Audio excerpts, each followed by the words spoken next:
സാധനം കയ്യിലുണ്ടോ? സാധനം കയ്യിലുണ്ടോ? വിശന്നാൽ നിങ്ങൾ നിങ്ങളല്ലാവുന്ന കേട്ടിട്ടല്ലേ ഉള്ളൂ. ഇതാ കണ്ടോളൂ. പിന്നെന്തൊരു മാനത അങ്ങോട്ട് പോവാൻ. Hello guys, welcome back to my YouTube channel. അപ്പൊ ഇന്ന് നമ്മൾ ചില്ലി ഗോബി ഉണ്ടാക്കാൻ വേണ്ടിയിട്ട് നെസ്റ്റോയിലേക്ക് പറന്നെത്തിയിരിക്കുകയാണ് കോഴീനെ മേടിക്കാൻ വേണ്ടിയിട്ട്. ചില്ലി കട്ടാട്ടോ നമ്മൾ ചെയ്തിരിക്കുന്നത്. ദാക്കെടുക്കുന്ന ആ വലിയ കോഴീനെ എന്നെ നോക്കി എടുക്കാൻ പറഞ്ഞു. അപ്പൊ ചേട്ടൻ എടുത്ത് തൂക്കം നോക്കി അറിഞ്ഞാൻ കട്ട് ചെയ്ത് ഒരു ഫുട്ബോൾ പോലെ ആക്കി തന്നിട്ടുണ്ട് കേട്ടോ. അതെടുത്ത് കൊട്ടയിലിട്ടപ്പോഴാണ് ഞാൻ ഓർത്തത് ഒരു കാര്യം പറയാൻ മറന്നുപോയി. നമ്മുടെ ചാനൽ ആദ്യമായിട്ട് കാണുന്നവരുണ്ടെങ്കിൽ സബ്സ്ക്രൈബ് ചെയ്യാൻ മറക്കരുത് കേട്ടോ. ചായപ്പൊടി മേടിച്ചില്ലെങ്കിൽ നാളെ തൊട്ട് ചായ ഇല്ലാന്ന് പറഞ്ഞുകൊണ്ട് ചായപ്പൊടി എടുക്കാൻ പോയിട്ടോ. അപ്പൊ അവിടെ എത്തിയപ്പോ രണ്ട് ഓപ്ഷൻസ്, ഡസ്റ്റ് ഡസ്റ്റ് ഇല്ലാത്തത്. കുറച്ചു നേരത്തെ കൺഫ്യൂഷന് ശേഷം ഡസ്റ്റ് ഇല്ലാത്ത ചായ നോക്കി എടുത്തു ഗൈസ്. കണ്ണൻ ദേവൻ 2-3 വട്ടം അങ്ങോട്ടും ഇങ്ങോട്ടും നടന്നപ്പോഴേക്കും വിശന്ന് പണ്ടാരടങ്ങി ഗൈസ്. വിശന്നാൽ നിങ്ങൾ നിങ്ങളല്ലാവുന്ന കേട്ടിട്ടല്ലേ ഉള്ളൂ. ഇതാ കണ്ടോളൂ. അങ്ങനെ എന്റെ ഭാവം മാറിനേക്കാളും മുമ്പ് ഞാൻ കണ്ടുപിടിച്ചു ഗൈസ്. അവിടെ ചായയും വടയൊക്കെ കൊടുക്കുന്നുണ്ടായിരുന്നു. അപ്പൊ അവിടെ പോയി നോക്കിയപ്പോ ഞങ്ങള് ചൂസ് ചെയ്തത് ഒരു പിസയും ഒരു ചായയും മധുരം കുറച്ചതും പിന്നെ ഒരു ബണ്ണ് പോലത്തെ ഒരു സാധനം കൂടി പറഞ്ഞിട്ടുണ്ടായിരുന്നു കേട്ടോ. അപ്പൊ സാധനം കയ്യിൽ കിട്ടി. കുറച്ച് നേരം അവിടെ നിന്നു. നമ്മൾ വന്നപ്പോ അത്ര തിരക്കൊന്നുമില്ലായിരുന്നു. കുറച്ചു നേരം നിന്നപ്പോ എവിടെ നിന്നൊക്കെയോ പാഞ്ഞു കുറെ ആൾക്കാരൊക്കെ വന്നു ഗൈസ്. ആദ്യത്തെ കടി വെച്ചിട്ട് എങ്ങനെയുണ്ടെന്ന് ചോദിച്ചപ്പോ എനിക്ക് ഫുള്ള് ബണ്ണായിരുന്നു കിട്ടിയിട്ടുണ്ടായിരുന്നു. പിന്നെ ഞാൻ നോക്കിയപ്പോ ഉണ്ടല്ലോ അതിന്റെ ഉള്ളിൽ നൂല് പോലത്തെ ഒരു സംഭവം. പിന്നീടാണ് ഞാൻ മനസ്സിലാക്കിയത് അത് ചിക്കൻ ആയിരുന്നു ഗൈസ്. ചിക്കൻ റോൾ ആയിരുന്നു ഞാൻ തിന്നോണ്ട്. അതെനിക്ക് അത്ര ഇഷ്ടപ്പെട്ടില്ലെങ്കിലും ചിക്കൻ പിസ എനിക്ക് ഭയങ്കരമായിട്ട് ഇഷ്ടമായിട്ടോ. എന്റെ കൂടെ വന്ന ആൾക്ക് നേരെ ഓപ്പോസിറ്റ് ആട്ടോ ഇഷ്ടമായത്. Silly people's. തീറ്റ കഴിഞ്ഞ് ഞാൻ ട്രോളി ബാഗ് എടുക്കാൻ നോക്കിയപ്പോഴാണ് മനസ്സിലായത് ഗൈസ് അതെന്റെ ബാഗല്ല. പിന്നെ തപ്പലോ തപ്പ. ഫുഡ് കണ്ടപ്പോൾ ഞാൻ എവിടെയോ ഉപേക്ഷിച്ച് വെച്ച ആ ബാഗ് തപ്പി ഞാൻ ഒരു പ്രാന്തിയെ പോലെ ഞാൻ അലഞ്ഞ് നടന്നു. അപ്പോഴാണ് ഞാൻ ചിന്തിച്ചത് ഗൈസ് നമ്മുടെ ഈ ഫോണും ട്രോളി ബാഗായിട്ട് കണക്ട് ചെയ്യണ വല്ല ആപ്പുകളൊക്കെ ഉണ്ടെങ്കിൽ വളരെ നല്ലതായിരിക്കും. ദേ ഇരിക്കുന്നു മുറ്റത്തൊരു മൈന. അത് കിട്ടിയ സാധനം ഞാൻ അങ്ങോട്ട് ഓടിപ്പോയി നമ്മുടെ ട്രോളിയൊക്കെ എടുത്ത് ബാക്കി പർച്ചേസ് ഒക്കെ നടത്തിയിട്ടോ. ചായപ്പൊടി മാത്രം മേടിച്ചാൽ പോരല്ലോ, 2 പാക്കറ്റ് പാലും മേടിക്കണ്ട, നല്ല ചായ വരൂ. എന്റെ ആ ട്രോളിയിൽ എല്ലാം വെക്കുന്ന വിചിത്രമായ ചിന്തയെ കുറിച്ച് കമന്റ് ബില്ലോ. അങ്ങനെ 2 പാക്കറ്റ് പാലും എടുത്ത് ദാ പോകുന്ന വഴി കൊട്ടയിലിരുന്ന് കുട്ടി ആടുന്നത് നിങ്ങൾ കണ്ടോ? അത് കാണുമ്പോഴേ എനിക്ക് നൊസ്റ്റ് വരുന്നു എന്ന് ഞാൻ പറയുന്നില്ല, കാരണം കുട്ടിക്കാലത്ത് ഞാൻ അങ്ങനെ കൊട്ടയിലിരുന്ന് പോയിട്ടില്ല ഗൈസ്. ഇത്രയും വളർന്നു വലുതായില്ലെങ്കിൽ ഒരു കൈ നോക്കാമായിരുന്നു. എന്ത് ചെയ്യാം, കാലത്തിന്റെ ഒരു പോക്കേ. ഷോപ്പിംഗ് പോകുമ്പോ കവർ മസ്റ്റ് ആണ് ഗൈസ്. ഒരു കവർ ഞാൻ കയ്യിലെടുത്ത് പഠിച്ചിട്ടുണ്ടായിരുന്നു. അത്യാവശ്യം ക്യൂ ഒക്കെ ഉണ്ടായിരുന്നു. എക്സ്പ്രസ് കൗണ്ടറിലാട്ടോ നമ്മൾ 5 ഐറ്റത്തിന് താഴെയാണെങ്കിൽ നമുക്ക് അവിടെ നിൽക്കാം. അങ്ങനെ സാധനങ്ങളൊക്കെ പാക്ക് ചെയ്ത് ബില്ലൊക്കെ കയ്യോടെ മേടിച്ചങ്ങ് പോന്നു. നാളത്തെ പ്രിപ്പറേഷൻ ആയിട്ടുള്ള ഒരു ചാക്കായിട്ടാണ് ഞാൻ പോകുന്നത് ഗൈസ്. ഇനി നമുക്ക് അടിപൊളിയായിട്ട് ചില്ലി ചിക്കൻ ഉണ്ടാക്കാട്ടോ. ഓക്കെ, അപ്പൊ നമ്മുടെ ചില്ലി ചിക്കൻ ഉണ്ടാക്കാൻ ഞാൻ റെഡി ആയിക്കാണ്. നിങ്ങൾ റെഡി അല്ലേ? നമുക്ക് പെട്ടെന്ന് ഉണ്ടാക്കിയെടുക്കാം കേട്ടോ. ആദ്യം തന്നെ നമുക്ക് ചിക്കൻ ഒന്ന് മാരിനേറ്റ് ചെയ്യാം കേട്ടോ. അപ്പൊ അതിന് വേണ്ട മുളക് പൊടി, ഉപ്പ്, മഞ്ഞപ്പൊടി ഇത് നമുക്ക് എടുക്കാം. മഞ്ഞപ്പൊടിയിൽ ഒന്നുമില്ല ഗൈസ്, നിങ്ങൾ കണ്ടില്ലേ, ആകപ്പാടെ ഇത് ഇച്ചിരിയേ ഉള്ളൂ. ഇതന്നെ, ഇത് മതി. ഇതൊന്ന് ജസ്റ്റ് വടിച്ച് അതിൻ്റെ ഉള്ളിൽ ഇട്ടാൽ മതി. ഇവിടെ എന്റെ ഒരു കിലോന്റെ ചിക്കനാണ് കേട്ടോ ഞാൻ ഇവിടെ എടുത്തിരിക്കുന്നത്. അപ്പൊ ആദ്യം നമുക്ക് ഉപ്പൊന്ന് വെതറി കൊടുക്കാം. പിന്നെ എന്തൊരു മാനത അങ്ങോട്ട് പോവാൻ. അതേപോലെ 1 ടേബിൾ സ്പൂൺ മുളക് ഇടുമ്പോ കാശ്മീരി ചില്ലി പൗഡർ ആണെങ്കിൽ കുറച്ചും കൂടി നന്നായിരിക്കും കേട്ടോ. നല്ല കളറൊക്കെ വരാനും കാശ്മീരി ചില്ലി പൗഡർ ആയിരിക്കും നല്ലത്. ഇനി നമുക്കൊന്ന് കുഴയ്ക്കാം. അയ്യോ, മഞ്ഞൾപ്പില്ല, മഞ്ഞൾ പൊടിക്ക് മതി. അപ്പൊ എന്റെ പൊടി എന്ന് പറഞ്ഞു കഴിഞ്ഞാൽ നിങ്ങൾക്ക് അളവ് പറയണമെങ്കിൽ ഈ മഷറിംഗ് സ്പൂൺ അതിൽ ഏറ്റവും കുഞ്ഞത് 1.25 ഇത്ര ഇട്ടാൽ മതി. ഓക്കെ, എന്റെ അത്രയെന്ന് പറയണത് ഇത്രയാണ്. അതും കൂടി ഞാൻ ഇത് മുകളിൽ ഇങ്ങനെ തട്ടി കൊടുക്കാം. ഓക്കെ, അപ്പൊ അതിങ്ങനെ കാര്യമായി ഇത് ഇങ്ങനെ വെച്ച് ചെയ്യാം. ഓക്കെ,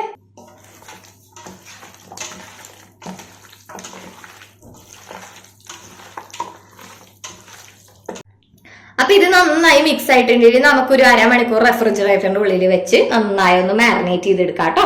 ഇനി ആ നേരത്ത് നമുക്ക് വെറുതെ ഇരിക്കില്ല, അടുത്ത പണിയുണ്ട് ഗൈസ്. അപ്പൊ നെക്സ്റ്റ് പ്രോസസ്സിന് വേണ്ടി ഞാൻ എടുത്തിരിക്കുന്നത് 15 ചെറുള്ളി, ഒരു 5 കറിവേപ്പില, ഒരു കഷ്ണം ഇഞ്ചി, ഒരു മുട്ട, 3 പച്ചമുളക്, ഒരു 5-6 പീസ് ഗാർലിക്കും. എന്നാൽ ഇഞ്ചിയും ചെറുള്ളിയും ഒന്ന് നന്നായി ചുരണ്ടണം. അത് ഈ ഇഞ്ചി എടുക്കുമ്പോ ഉണ്ടല്ലോ, ഏതാണ്ട് നമ്മുടെ ഈ വിരലില്ലേ, ഈ വിരലിന് ഇത്രയും പോന്ന 2 പീസ് ഇടുക. അത്രയും പോന്ന 2 പീസ് എന്ന് പറയുമ്പോ ഏതാണ്ട് ഇങ്ങനത്തെ ഒരു പീസ് ആയിരിക്കും. നമ്മൾ ഈ ചിക്കന് നമ്മളിപ്പോ ഇന്ന് ചില്ലി ചിക്കൻ അല്ലേ ഉണ്ടാക്കണം. നമ്മൾ ഇതിനു മുമ്പേ ജസ്റ്റ് ഒരു ഐറ്റത്തോട് ബ്രോസ്റ്റഡ് ഉണ്ടാക്കിയിട്ടുണ്ട്. നല്ല സിമ്പിൾ ആയിട്ട് ഉണ്ടാക്കാം കേട്ടോ. ഞാൻ ആദ്യം വിചാരിച്ചത് അത് ഉണ്ടാക്കുമ്പോ സെറ്റ് ആവില്ല, മീൻസ് അവര് ഉണ്ടാക്കുമ്പോ അതേപോലെ വരില്ല എന്നൊക്കെയാണ് വിചാരിച്ചത്. പക്ഷെ ഉണ്ടാക്കി കഴിഞ്ഞപ്പോ ഉണ്ടല്ലോ, ഞാൻ ഉണ്ടാക്കിയ വീഡിയോ ഇതേ കൊടുത്തിട്ടുണ്ട്. ഇവിടെ ഞങ്ങൾ കൊണ്ട് കൊടുക്കാം. നല്ല സിമ്പിൾ ആയിട്ട് ഉണ്ടാക്കാം കേട്ടോ. പിന്നെ പെട്ടെന്നൊക്കെ നിങ്ങൾക്ക് ബ്രോസ്റ്റഡ് ഒക്കെ പോയി കഴിക്കാൻ തോന്നിയാലേ ഇപ്പൊ ചിക്കിങ്ങിലോട്ടൊന്നും പോകണ്ടല്ലോ. ചിക്കിങ്ങിലോട്ടൊക്കെ 4 പീസ് എല്ലാം ഒക്കെ ഉള്ള ഒരു മെരിഞ്ഞ പീസൊക്കെ നമുക്ക് 400 സംതിങ്ങിനൊക്കെ ആയിരിക്കും കിട്ടുക. അപ്പൊ അത് കാരണം ഇതൊക്കെ നിങ്ങൾ വീട്ടിൽ ഉണ്ടാക്കിക്കോ. ജസ്റ്റ് മറ്റേ പ്രൊഡക്റ്റ് വാങ്ങണതിന്റെ ഒരു പൈസ മാത്രമേ ഉണ്ടാവുള്ളൂ. നമുക്ക് സിമ്പിൾ ആയിട്ട് ഉണ്ടാക്കാം. സിമ്പിൾ ആയിട്ട് ഉണ്ടാക്കാം. നല്ല സൂപ്പർ സാധനം ബ്രോസ്റ്റഡ് വീട്ടിലിരുന്നെ. അപ്പൊ അതൊന്നും എന്തായാലും ട്രൈ ചെയ്ത് നോക്കിക്കോളൂ കേട്ടോ ബ്രോസ്റ്റഡ്. കഥയൊക്കെ പറഞ്ഞു കഴിഞ്ഞാൽ എന്റെ പണി നടക്കില്ല എന്ന് മനസ്സിലാക്കിയപ്പോ ഞാൻ വായൊക്കെ അടച്ചത് പണിയിലേക്ക് കോൺസെൻട്രേറ്റ് ചെയ്തു കിട്ടും. അതായിരിക്കും എന്റെ ആരോഗ്യത്തിനും നിങ്ങളുടെ ആരോഗ്യത്തിനും നല്ലത്. നല്ല വൃത്തിക്ക് മുറുക്കിയതിന് ശേഷം ഒരു മിക്സി എടുത്ത് മേൽ പറഞ്ഞ ഐറ്റംസ് ഒക്കെ ആ മിക്സിയിലോട്ട് ഇടുക കേട്ടോ. ഇതൊന്ന് നന്നായിട്ട് അരച്ചെടുക്കാം. വെളുത്തുള്ളിയൊക്കെ ചെറുതായിട്ട് കട്ട് ചെയ്യേണ്ട ആവശ്യമില്ല.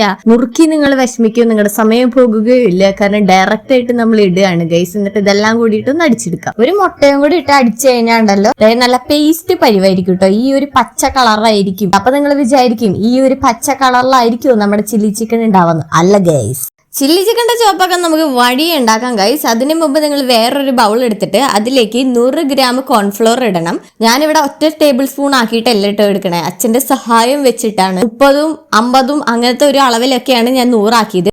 Not the point. ഞാനിവിടെ 1 സംതിങ് കിലോ ചിക്കനാട്ടോ ഉണ്ടാക്കണേ. നിങ്ങൾ ഇവിടെ എത്ര ഗ്രാമാ ചിക്കൻ എടുക്കണേന്ന് വെച്ച് കഴിഞ്ഞാൽ അതിന്റെ പാകം അനുസരിച്ച് ഇടണം. അപ്പൊ 100 ഗ്രാം കോൺഫ്ലോറിന് ഞാൻ ഇടണം 30 ഗ്രാം മൈദയാട്ടോ.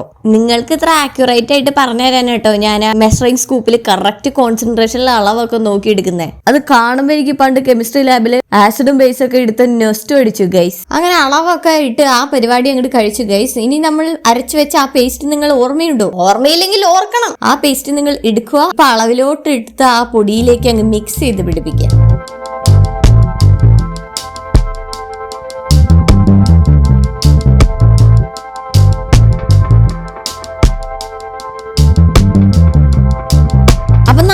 ഇളക്കിയതിന് ശേഷം അതിലോട്ട് 1.25 ഗ്രാം കളർ പൊടി അതിലോട്ട് മിക്സ് ചെയ്ത് കൊടുക്കേണ്ടത്. ഇത് ഓപ്ഷണൽ ആട്ടോ. കാശ്മീരി ചില്ലി പൗഡർ ഇല്ലാത്തതുകൊണ്ട് ആ ഒരു റെഡ്നെസ് കിട്ടാനാണ് ഞാനത് ആഡ് ചെയ്തിട്ടുള്ളത്. അതിനുശേഷം ഒരു 1 ടേബിൾ സ്പൂൺ കുരുമുളക് പൊടിയും ലേശം ഉപ്പ് ആഡ് ചെയ്ത് കൊടുക്കുക. ഒരു 1/2 ടേബിൾ സ്പൂൺ ചില്ലി പൗഡറും ഒരു 1/2 ടേബിൾ സ്പൂൺ. ശേഷം നന്നായി മിക്സ് ചെയ്തെടുക്കുമ്പോൾ ഈ ഒരു കൺസിസ്റ്റൻസി കിട്ടണം കേട്ടോ. ഈ ഒരു കൺസിസ്റ്റൻസി കിട്ടിയില്ലെങ്കിൽ അതനുസരിച്ച് നിങ്ങൾ കുറച്ച് വെള്ളം ഒഴിച്ച് ആ ഒരു കട്ടി തന്നെ ആക്കാം. അപ്പൊ നമുക്കിത് ഈ കൺസിസ്റ്റൻസി ആവണ വരെ കുറച്ച് ഒന്ന് വെള്ളം ആഡ് ചെയ്ത് കൊടുക്കാം കേട്ടോ. ഈ കൺസിസ്റ്റൻസി ആവണ വരെ കുറച്ച് ഒന്ന് വെള്ളം നമുക്ക് ആഡ് ചെയ്ത് കൊടുക്കാം. സമയത്ത് തന്നെ മിക്സ് ചെയ്തില്ല ഗൈസ്. നമ്മുടെ ചിക്കൻ റെഫ്രിജറേറ്റ് ചെയ്ത് വെച്ച ചിക്കൻ അങ്ങ് പുറത്തേക്ക് എടുക്കുക. ഇതിലോട്ടൊന്ന് നന്നായി മിക്സ് ചെയ്ത് കൊടുത്ത് ഒരു 1/2 പീസ് നാരങ്ങ അങ്ങ് പിഴിഞ്ഞു കൊടുത്ത് വെച്ചാണ്ടല്ലോ സെറ്റാണ് മക്കളെ. ഒരു 10 മിനിറ്റ് എങ്കിലും ഒന്നുകൂടി മാറിനേറ്റ് ചെയ്ത് വെക്കണം കേട്ടോ. ഇപ്പോ നമ്മുടെ മസാല പിടിക്കാത്തതായിട്ടുള്ള സ്ഥലങ്ങൾ ഉണ്ടാവില്ലേ, ഒരു മീഡിയം ഫ്ലെയിമിലോട്ട് നമ്മുടെ ചിക്കൻ പാതി മുങ്ങി എടുക്കണം അത്രയും എണ്ണ ഒഴിച്ച് നന്നായി ചൂടാക്കി എടുത്തതിന് ശേഷം നമ്മുടെ ആ ചിക്കൻ ഉണ്ടല്ലോ അത് ഓരോന്നോരോന്നായിട്ട് നമുക്ക് ചൂട് എണ്ണയിൽ ഇട്ട് കൊടുക്കാം. ഇട്ട് കൊടുക്കുമ്പോൾ ഒരു മീഡിയം ലോ ഫ്ലെയിം ആക്കി വെക്കാൻ മറക്കരുത് കേട്ടോ. ഒരു 20 to 30 മിനിറ്റ് ചൂടാക്കിക്കൊണ്ടിരിക്കുമ്പോൾ തന്നെ ഒന്ന് തിരിച്ചു കൊടുക്കാനും മറക്കരുത്. കാരണം എല്ലാ ഭാഗത്തും ഒരേപോലെ കുക്ക് ആവണം കേട്ടോ നമ്മുടെ ചിക്കൻ.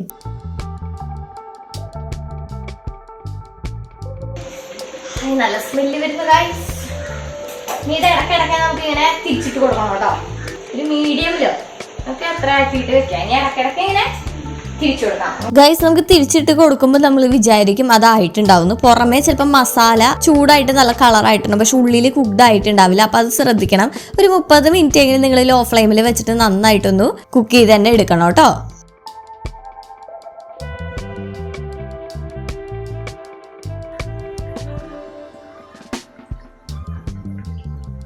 ഒരു സെറ്റ് ചില്ലി ഗോബി ഞാൻ വാരിക്കോരിയതിന് ശേഷം എനിക്ക് ആ സ്മെല്ല് കണ്ടിട്ട് സഹിക്കാനാവണല്ലോ ഗൈസ്. ഞാൻ കഴിച്ച് നോക്കാന്ന് വിചാരിച്ചു. നല്ല ചൂടുണ്ടായിരുന്നു, നല്ല ടേസ്റ്റ് ഉണ്ടായിരുന്നു. അത് കഴിഞ്ഞ എല്ലാ സംഭവം റെഡി. ഞാനും അച്ഛനും കൂടിയിട്ട് ടേസ്റ്റ് ചെയ്യാന്ന് വിചാരിച്ചു. അപ്പൊ ഞാനൊരു പ്ലേറ്റിൽ ഉള്ളിയും നാരങ്ങയും ചോപ്പ് ചെയ്ത് വെച്ചിട്ടുണ്ടായിരുന്നു. നാരങ്ങയൊക്കെ ഒന്ന് പിഴിഞ്ഞ് ഉള്ളിയും കൂട്ടിയിട്ട് ഒരു പിടി അങ്ങ് പിടിച്ച് ഗൈസ്. സ്വർഗ്ഗമാണ് സ്വർഗം. ആദ്യമൊക്കെ കുറച്ച് മയത്തിലാണ് കഴിച്ചെങ്കിലും പിന്നെ ക്യാമറ ഓഫ് ചെയ്തെന്ന് വെച്ചിട്ട് പറഞ്ഞ് അങ്ങോട്ട് കഴിച്ചു ഗൈസ്. സംഭവം നല്ല ടേസ്റ്റ് ഉണ്ട്, നല്ല സ്മെല്ലുണ്ട്, വെൽ കുക്ക്ഡും ആണ്. അപ്പൊ നിങ്ങളും ട്രൈ ചെയ്ത് നോക്കണം കേട്ടോ. എന്റെ എന്റെ വീട്ടിലെ പൂച്ചയ്ക്കായിരുന്നു ഏറ്റവും കൂടുതൽ എക്സൈറ്റ്മെന്റ്. അതിനൊട്ടും ക്ഷമയില്ലാത്തതുകൊണ്ട് അതിന്റെ എല്ലും ഞങ്ങൾ കൊടുത്തു. അപ്പൊ അതും ഹാപ്പി, ഞങ്ങളും ഹാപ്പി. ഇനി ഉണ്ടാക്കി നോക്കിയിട്ട് നിങ്ങളും ഹാപ്പി അല്ലേ എന്ന് പറയണം കേട്ടോ.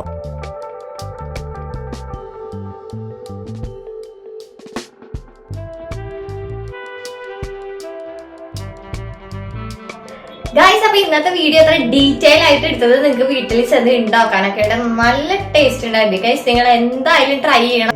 അപ്പൊ ഈ വീഡിയോ ഇഷ്ടപ്പെട്ടാൽ നിങ്ങൾ ലൈക്ക് ചെയ്യാനും ഷെയർ ചെയ്യാനും മറക്കരുത്. പിന്നെ സബ്സ്ക്രൈബ് ചെയ്യാൻ മറക്കില്ല കേട്ടോ മക്കളെ.